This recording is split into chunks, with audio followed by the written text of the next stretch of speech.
kelompok kami, izinkan kami memperkenalkan diri terlebih dahulu. Perkenalkan, nama saya Sabrina Hesti Rahayu dengan NIM akhir 042. Saya Dinda Sabri dengan NIM akhir 051. Saya Muhammad Iqbal dengan NIM 049.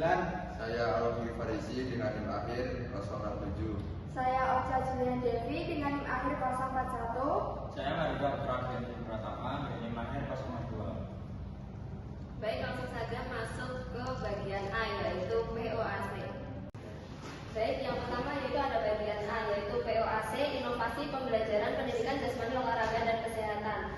Terdapat sebuah studi kasus, yaitu penelitian yang dilakukan di SMP Negeri 2 Praia Barat Daya, Kabupaten Lombok Tengah, Nusa Tenggara Barat, melalui wawancara dan subjek penelitian adalah kepala sekolah, sedangkan informan adalah guru dan siswa yang dipilih. Penelitian ini untuk mendeskripsikan pelaksanaan yang dapat dilakukan secara daring maupun luring.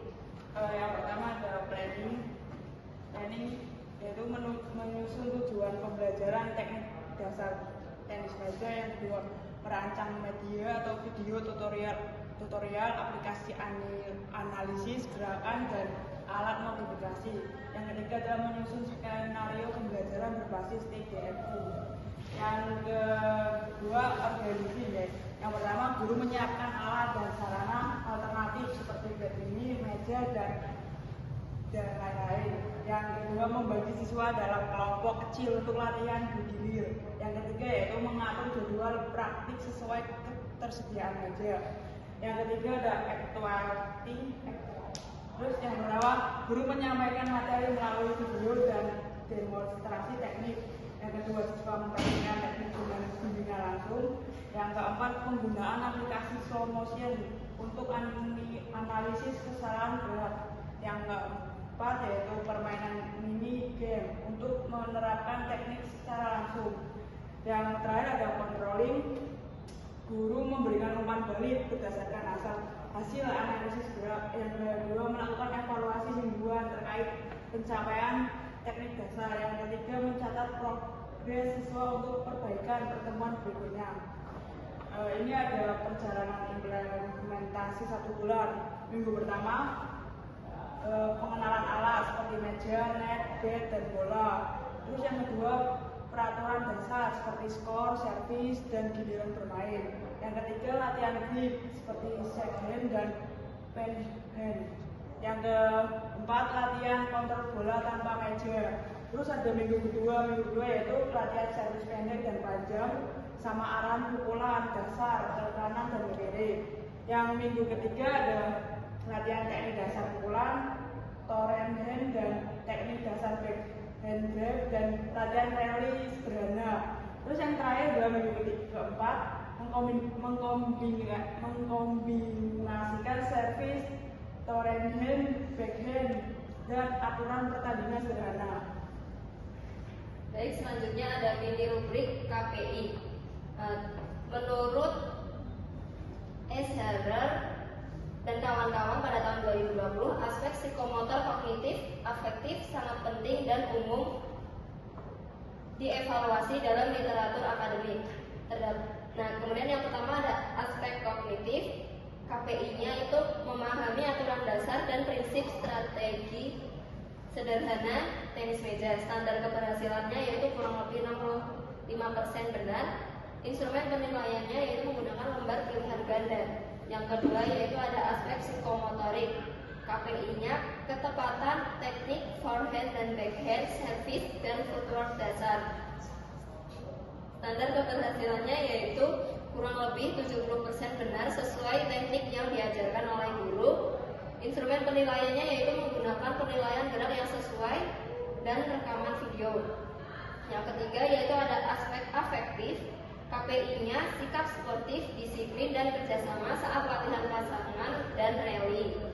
Standar keberhasilannya yaitu kurang lebih 90% sesuai indikator sikap, dan instrumen penilaiannya yaitu partisipasi dan penilaian sikap. Yang terakhir ada partisipasi aktif. KPI-nya aktif saat drill, mini game, dan kerja kelompok. Standar keberhasilannya yaitu siswa aktif dan antusias, dan instrumen penilaiannya yaitu lembar keaktifan dan catatan oleh guru. Yang terakhir terakhir yaitu ada alur evaluasi. Menurut Mas Takli dan kawan-kawan pada tahun 2021, alur evaluasi dapat didukung oleh pembagian antara formatif yaitu observasi, umpan balik, sumatif, penilaian akhir, dan dapat mendukung review. Yang pertama yaitu ada evaluasi atau diagnostik. Yang pertama ada mengidentifikasi kemampuan awal siswa seperti grip, servis, pukulan dasar. Yang kedua ada melihat kebutuhan belajar seperti siswa belum bisa memegang grip, footwork, dan arah pukulannya belum tepat. Yang ketiga yaitu ada melakukan tes awal sederhana. Contohnya ada 10 pukulan forehand. Kemudian yang kedua ada formatif atau selama pembelajaran, yaitu ada mengobservasi teknik saat latihan, rally atau servis. Selanjutnya ada video pendek untuk melihat kesalahan. Selanjutnya penilaian proses menggunakan rubrik psikomotor dan sikap. Yang terakhir koreksi langsung. Kemudian yang ketiga yaitu ada sumatif atau akhir pembelajaran. Di sini terdapat 4. Yang pertama yaitu tes teknik, servis, forehand, backhand, dan footwork. Yang kedua yaitu ada tes pengetahuan seperti aturan dasar dan strategi sederhana tenis meja. Yang ketiga ada penilaian sikap akhir, disiplin, sportif, dan kerjasama. Yang keempat yaitu ada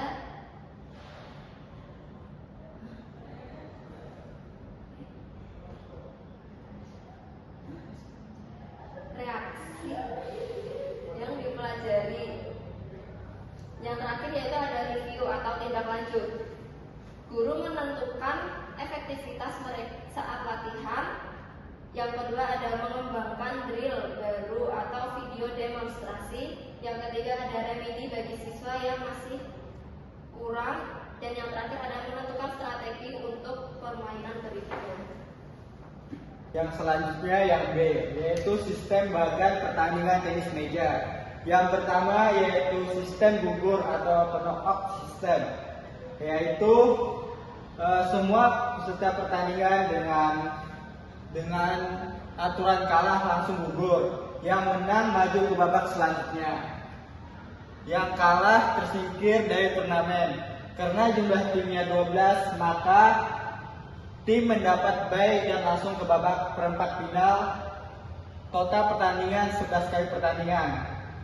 Contoh bagannya, misalnya match 1 tim 1 PS tim 2, match 2 nya tim 3 PS tim 4. Nah itu kalau menang dia maju ke babak selanjutnya.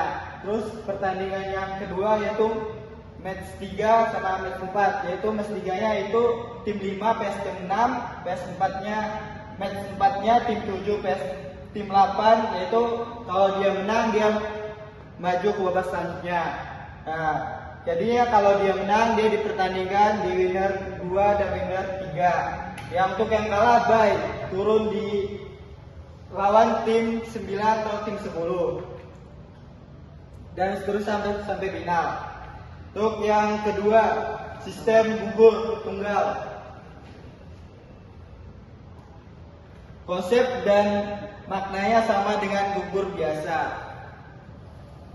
Hanya penekanannya bahwa satu tim melawan satu tim setiap fase babak sama seperti sistem gugur pada umumnya. Satu kekalahan langsung gugur, tetapi menggunakan 4 bye agar format seimbang. Ini contoh bagannya. Jadinya untuk yang tadi kan sama penjelasannya di match 1 dan match 2. Dia yang menang lanjut ke babak selanjutnya.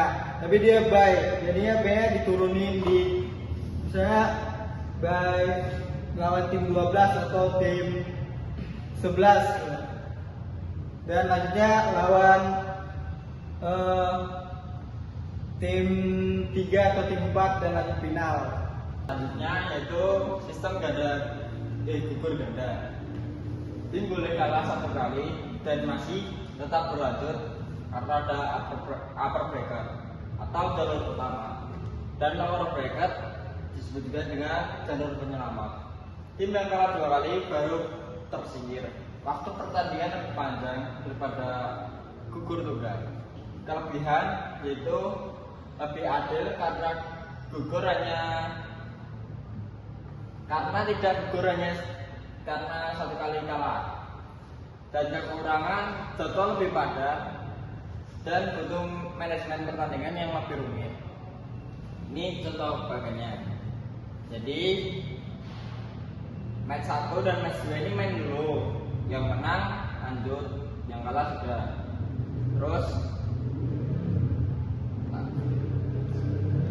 match 3 dan match 4 juga main dulu, yang kalah udah. Terus yang menang di sini. Terus yang menang lanjut ke sini, yang kalah lanjut ke power breaker ke sini. Terus yang ini main, yang menang lanjut ke sini, yang menang sini lanjut ke sini.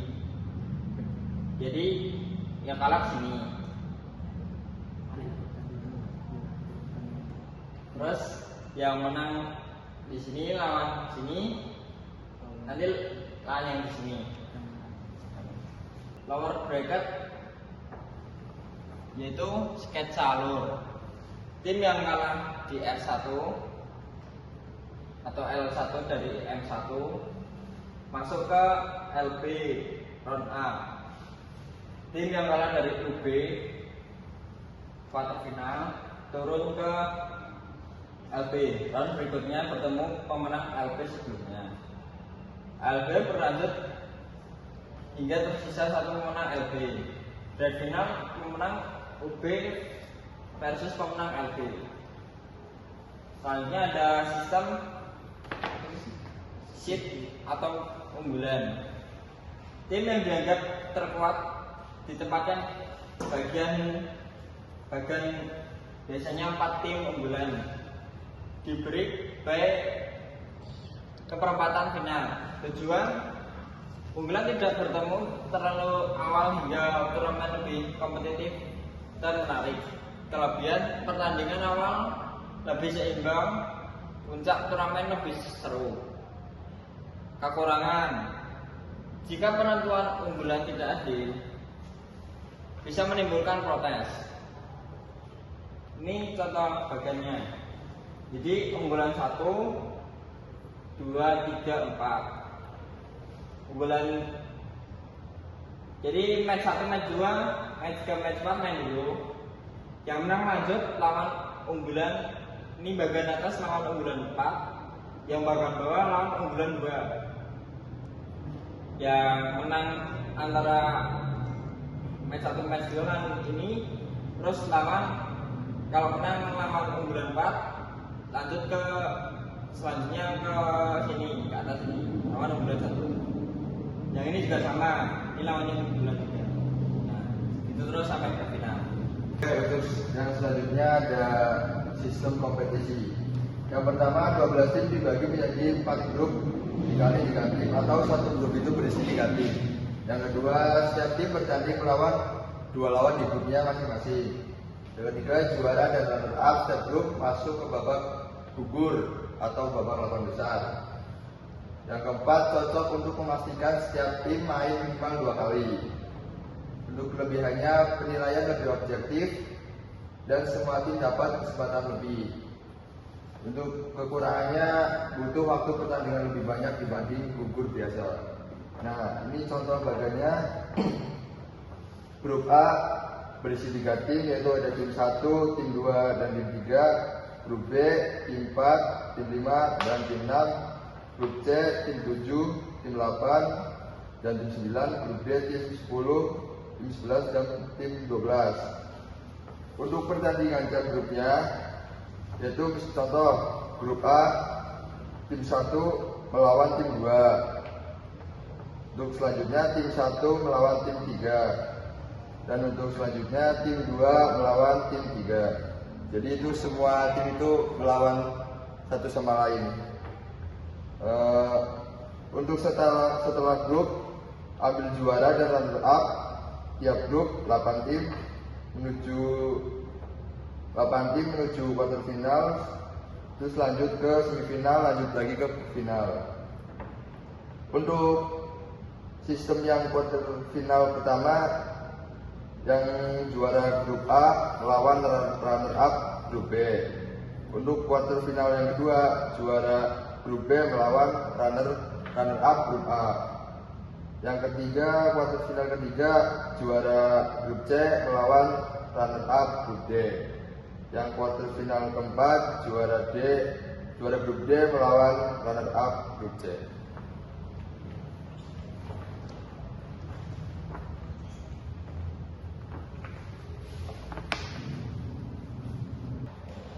Untuk selanjutnya itu ada manajemen event.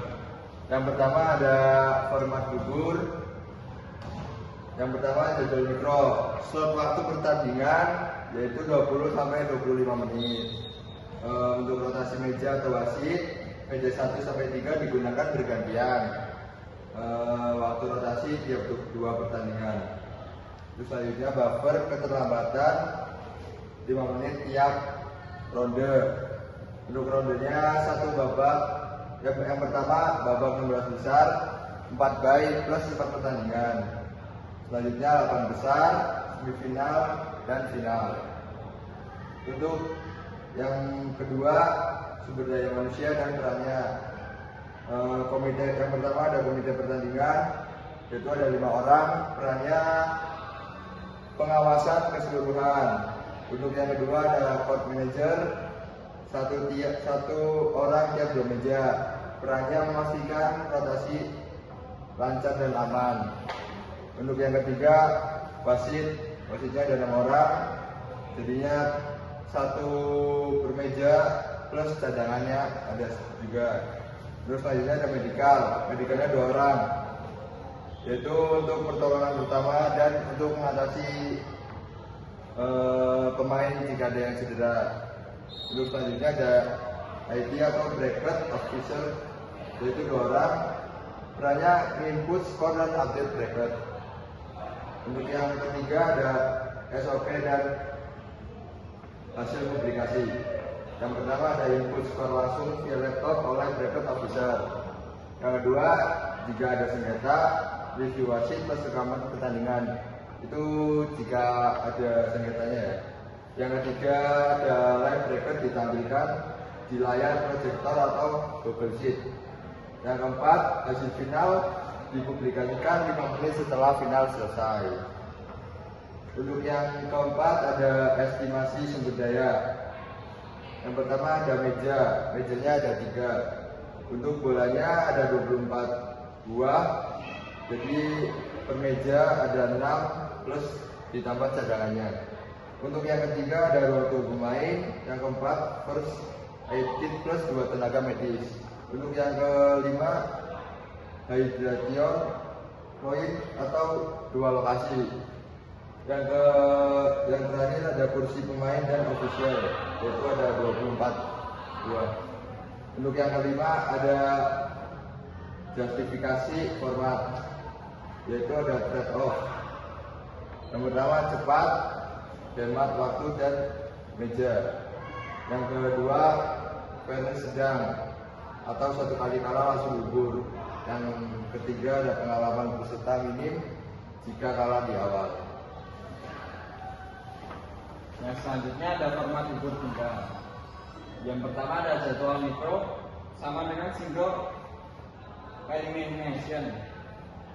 Karena tanpa seed potensi partai kuat bertemu lebih awal. Yang kedua ada SPM sama seperti single elimination. Yang ketiga ada SOP hasil random draw ditampilkan sebelum event atau transparansi. Input skor seperti biasa. Yang keempat ada estimasi sumber daya sama seperti single elimination. Yang kelima ada justifikasi, cocok untuk event sekolah atau antar kelas. Keunggulan sederhana dengan cepat. Kelemahan PMS rendah atau karena ujian acak. Yang ketiga ada format gugur ganda. Yang pertama jadwal mikro, durasi lebih lama, 25 sampai 30 menit per pertandingan. 2 bracket, winner bracket, dan loser bracket. Total pertandingan kurang lebih 22 sampai 24 match. Cover 10 menit untuk transisi win bracket dan loser bracket. Yang kedua ada SDM. Court management harus lebih ketat menyusun antrean win bracket dan loser bracket. Wasit minimal 6 orang. IT official 3 orang. Lebih rumit untuk upper bracket. Yang ketiga ada SOP hasil. Setelah kalah pertama, tim turun ke LB atau lower bracket. Final pemenang WB harus dikalahkan 2 kali oleh LB. Semua skor langsung dipublikasi lewat via bracket digital. Yang keempat ada estimasi sumber daya. Meja minimal 4, bola 36 incis, ruang tunggal lebih besar, tambah kapasitas medis dikarenakan durasi lebih panjang. Lanjut kelima yaitu justifikasi. Fairness tinggi, tim masih punya kesempatan kedua. Kerugian, durasi panjang membutuhkan banyak meja dan panitia. Selanjutnya nomor 4 yaitu format sheet. Yang pertama jadwal mikro, mirip single elimination. Sheet 1 sampai 4 mendapatkan bye di babak awal.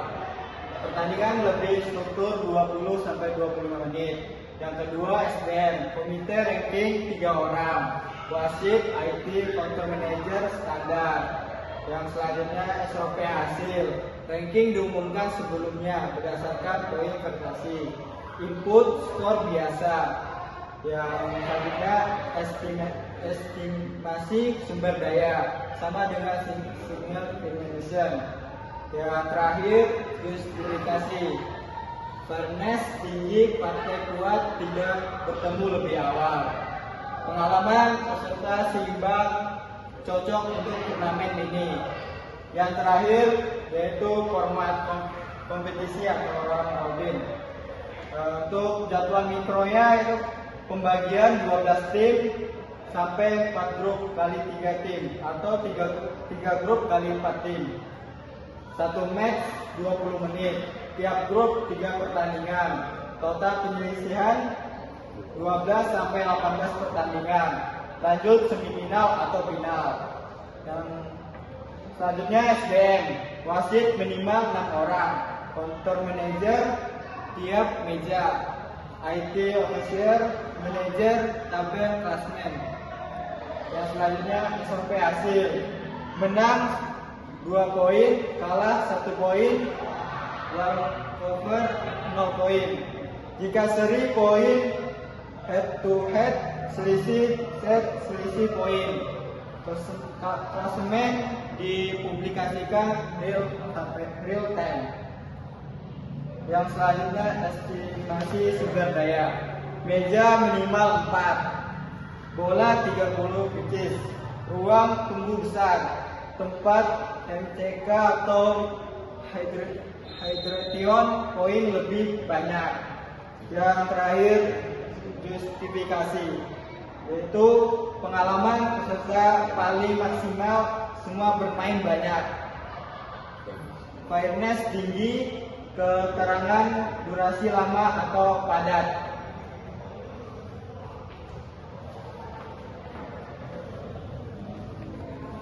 Selanjutnya yang terakhir itu ada C, inovasi cabang olahraga tenis meja. Ada beberapa. Yang pertama yaitu problem framing, yaitu akar utama masalah dalam pembelajaran tenis meja adalah rendahnya penguasaan teknik dasar seperti servis, push, block, drive, dan smash.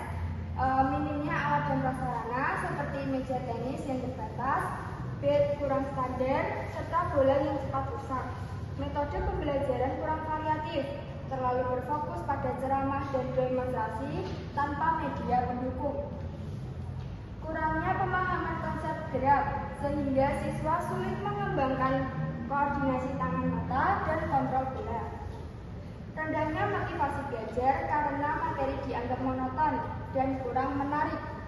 Siswa mengalami kesulitan meningkatkan keterampilan dasar secara bertahap dan tidak mencapai tujuan pembelajaran secara optimal. Yang kedua, solusi.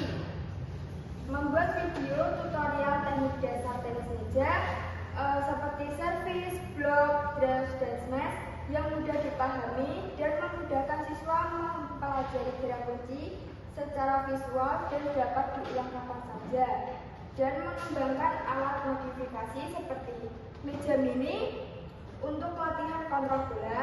Bat bisa diganti menggunakan kardus yang dibuat agar ringan berbentuk bat untuk pemula agar lebih mudah.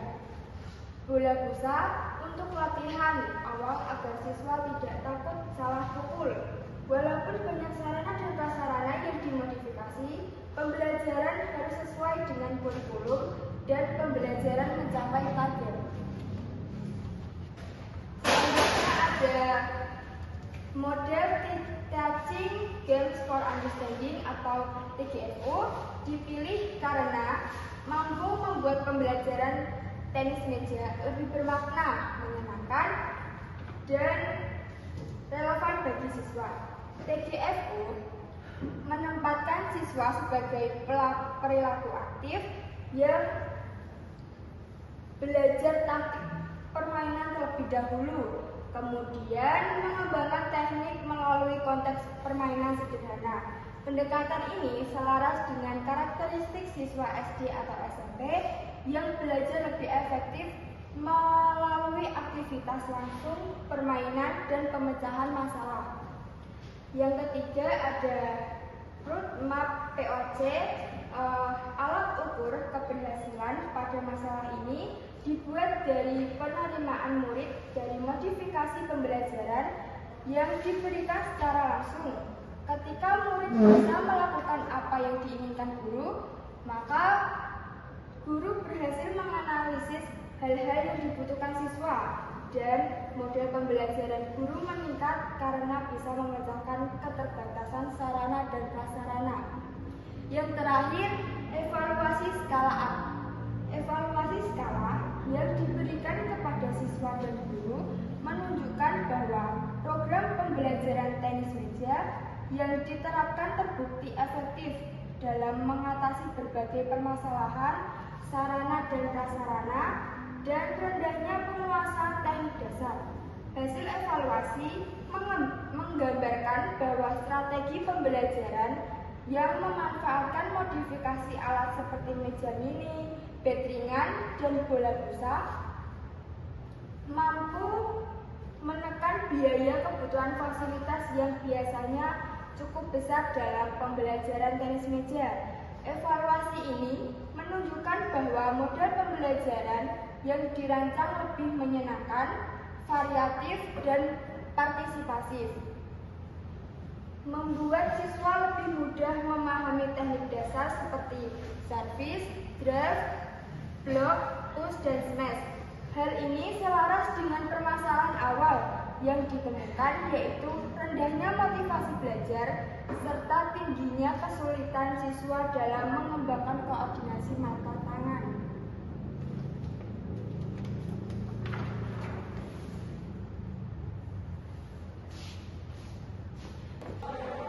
Sekian dari kelompok kami. Mohon maaf apabila terdapat